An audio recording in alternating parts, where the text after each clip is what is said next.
ब्याहन चले भोलेनाथ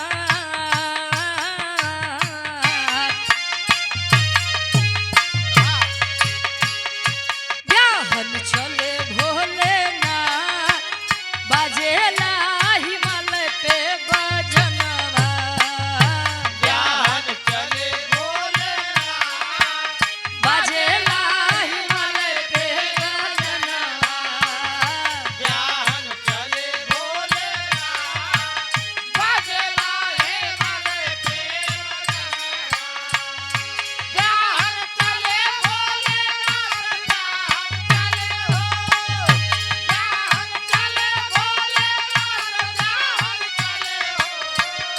ब्याहन चले भोलेनाथ बाजेला हिमालय पे बजनवा ब्याहन चले भोलेनाथ बाजेला हिमालय पे ब्याहन चले भोलेनाथ बाजेला हिमालय पे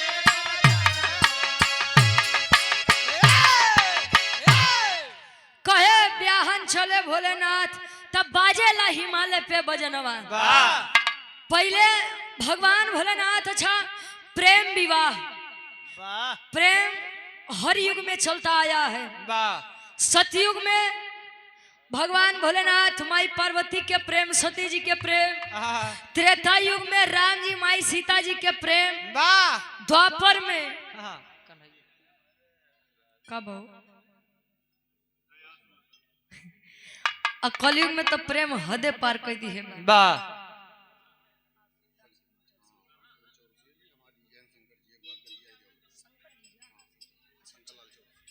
और आप सम्मानित गार्जियन जी कार्यक्रम के आयोजक साहब श्री राम शिरोमणि चौरसिया जी ये गार्जियन जी के पूजनीय जीजा जी शंकर लाल चौरसिया जी के गारी गावे के बाद अच्छा ठीक ठीक वाह बहुत बहुत धन्यवाद। ये आपके द्वारा सुंदर माला और 551 रुपए देकर सम्मान किया गया। बहुत बहुत धन्यवाद। आशीर्वाद के चारे कि हम बच्चे अपनी कला में कामयाब रहे। वाह और पूज्य बाबूजी आप रमेश चंद यादव जी वाह आपके द्वारा ये सुंदर माला 501 रुपए का सम्मान बहुत बहुत धन्यवाद। आशीर्वाद के चारे कि हम बच्चे अपनी कला में कामयाब रहे। वाह हकीकत बात है कि जो ने शादी ब्याह में गारी गीत ना होखे तो वो अधूरे बा।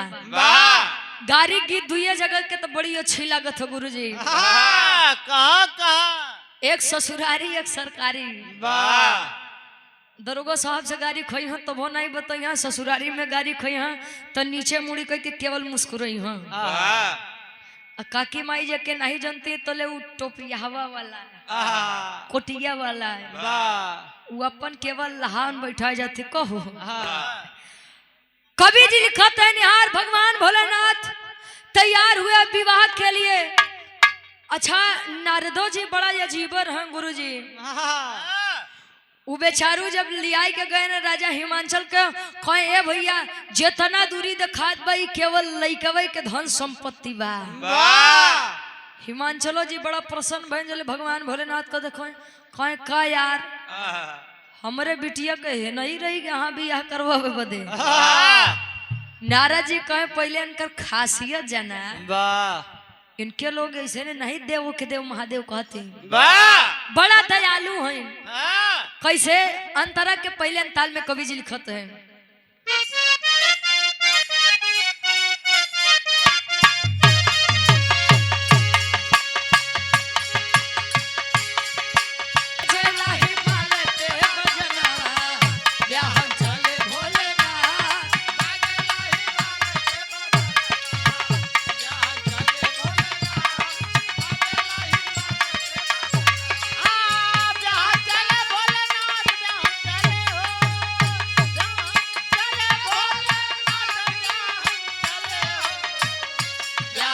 चले भोलेनाथ बाजेला हिमालय पे बजनवा ब्याहन चले भोलेनाथ बाजेला हिमालय पे बजनवा ब्याहन चले भोलेनाथ बाजेला हिमालय पे भगवान भोलेनाथ चलते हैं गले में सांप की माला काने में गोजे बिच्छू लटकाए के अच्छा चल दियन भोसम भभूति रमाई के अजले पहुंचतन माई मैना जी पिताजी हिमांचल जी सखी सहेली विचार करत हईन रे बाप ऐसन दुल्हा जीवन में तो पहली बार देखते आई जौन बूढ़ बैल के साथे चल दिए भाई अपने ससुरारी। आज के लोग तो सिस्टम ही बाकी आर्टिका स्कॉर्पियो बिलोरो जले नहीं लेके जाते हैं तोले तो कुछ खराब है भाई। अब तो जमाना स्कॉर्पियो के बाद अच्छा थार के बाद। अरे वाह सूरज भाई क्या बात है।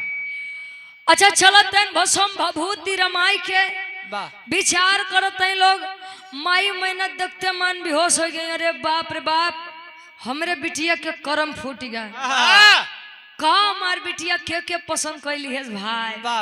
विचार करत हैं अतले बराती में लोग नाचत हैं गावत हैं कैसे।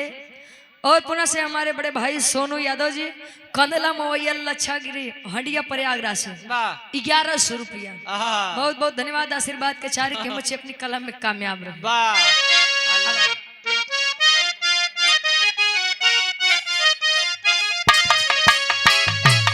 पवन कुमार बड़े भाई हमारे ये आपके द्वारा 100 रुपए का सम्मान हो जाए भैया फरमाइश आपके कहे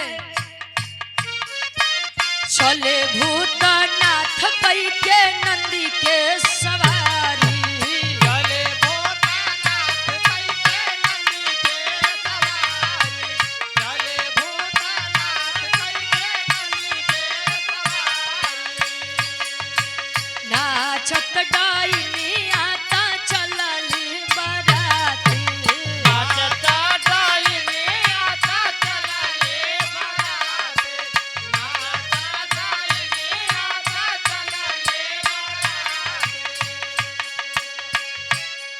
चलत भूत प्रेत अच्छा उन्हें इसलिए कहा जाता है भूतनाथ। पहुंचत है अच्छा माई मैनो कैसो माने राजा हिमांचल भी माने शादी को स्वीकार किए। अच्छा बियाह यार होत बा गुरुजी बियाह होखे के बाद औरतन गारी गीत गावत हुई गारी। अच्छा वैसे फरमाइशो बा हमरे गार्जियन जी और राम शिरोमणि चाचा के कि उनके जीजा के गरिया दा शंकर लाल जी के कहाँ है जीजा कहाँ है ना जीजा जाने बाकी हुआ तले बजिया जावे करी। लड़कियां देखे गया आओ गुरुजी गारी गीत लोग गरिया थी कैसे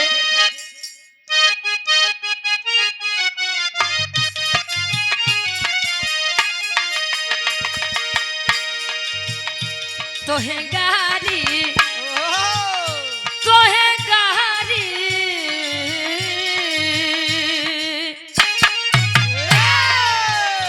तो है गारी कवन विधि दे बरसिया राम लला तो है गारी कवन विधि दे बरसिया राम लला तो है गारी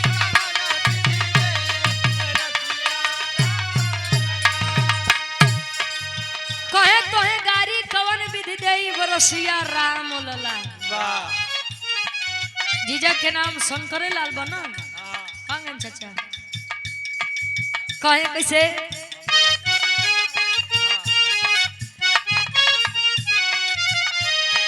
शंकर लाल के बहिनी खूब डरमा में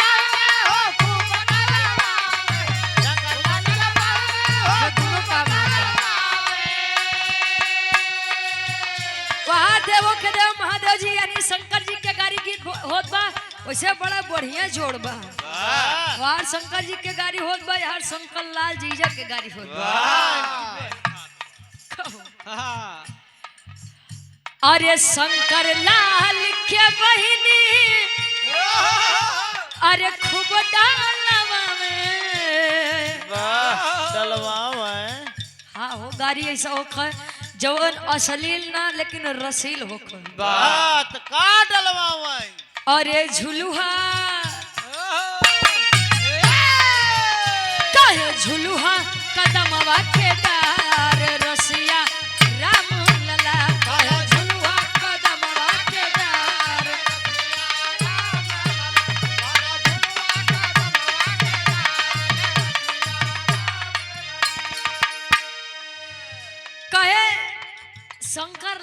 बहिनी खूब डलवावे ता झुलुहा कदमवा के डार रसिया राम लला वाह जीजा जहाँ हो बुरा मत माने भाई वाह ता बहन डलवावत है ई हम नहीं गरियावत है पैसा गरियावत ई पैसवा गरियावत बा वाह एक लाइन और कवि जी लिखत हैं कैसे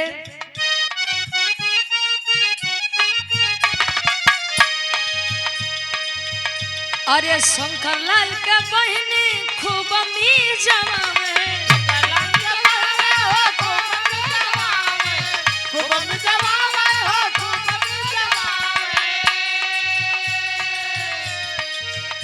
अरे शंकर लाल के बहिनी अरे खूब मी जमावे काम जवावे अरे नाउन से अरे नाउन सब कवाते रसिया राम लला कहे नाउन से बुकवाते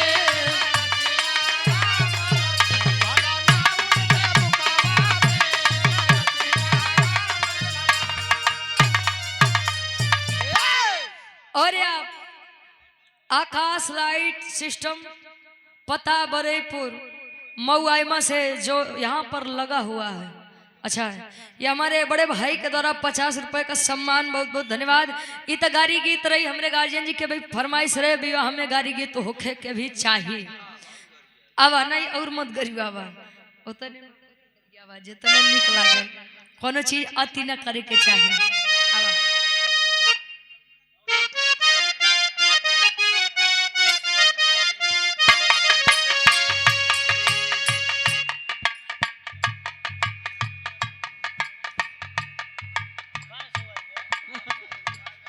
अच्छा प्रतापगढ़ से विनोद यादव जी प्रतापगढ़ से वाह अच्छा अच्छा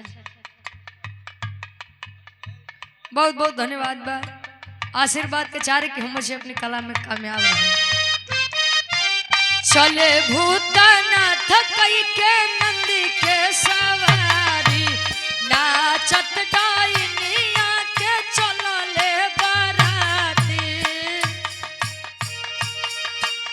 रुचि बरन नहीं जाता हो